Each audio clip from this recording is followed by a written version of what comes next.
Y bueno, ya está con nosotros el señor Rodrigo Pacheco para los ganadores y perdedores de esta semana en materia económica. Señor Pacheco, pues bueno, tenemos que poner el factor de la elección, ¿no? Exactamente, mi querido Paco. ¿Cómo llegan el Estado de México y Coahuila desde el punto de vista económico? Primero decir que el Estado de México es, además de ser el estado más poblado del país, es la segunda mayor economía. Representa un 9% del Producto Interno Bruto a nivel nacional. Es brutal. Es un país. Yo siempre que pienso en el Estado de México, pienso en un país. Chile tiene 17 millones de habitantes, ¿no? Para darnos una idea. O sea, es un país importante.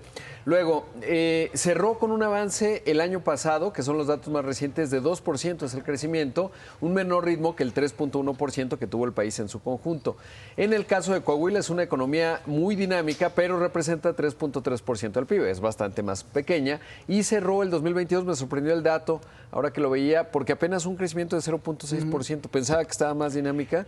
Pero creo que hay que tomar en cuenta las condiciones particulares. Ya hay un desarrollo muy importante, es una actividad industrial muy importante y sobre todo el transporte de mercancías, que para ellos es fundamental. Creo que es complicado que crezcas más, ¿no? Es base de comparación, exactamente, porque en 2021 les fue muy bien. Ahora, el Estado de México ha tenido una mayor aceleración en las actividades terciarias, es decir, el consumo. Eso tiene que ver con toda la parte urbana. Te decía que es como un país porque tiene zonas agrícolas con una dinámica muy de otras, digamos, pensemos Guerrero, Oaxaca o entidades mucho más agrícolas y con ciertos grados de pobreza. Su frontería con Michoacán, exactamente, ¿no? También, que comparten mucho en ese sentido, ¿no? Exacto. Mientras que la parte urbana, o sea, la zona conurbada del Valle de México, hay las zonas más prósperas, ¿no? O sea, obviamente, pues San Pedro Garza y la Miguel Hidalgo son los dos lugares más prósperos a nivel nacional, Benito Juárez también, pero en el Estado de México también, Naucalpan, hay algunas zonas que son realmente muy bollantes, ¿no? Tienes unos fraccionamientos y casas. Sí, Naucalpan, Huixquilucan, también, en general, que tiene fraccionamientos muy importantes, clubes de golf, etcétera. Etcétera, o sea, de las zonas más privilegiadas del país.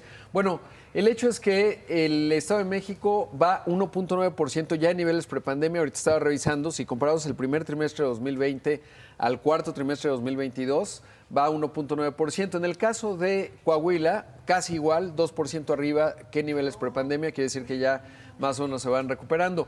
En el caso de lo que más ha crecido en el Estado de México, te decía, el consumo. En el caso de Coahuila, agronegocios y manufactura, obviamente. Ahí tenemos ciudades muy potentes como Saltillo, que tú y yo hemos estado, La Laguna, evidentemente.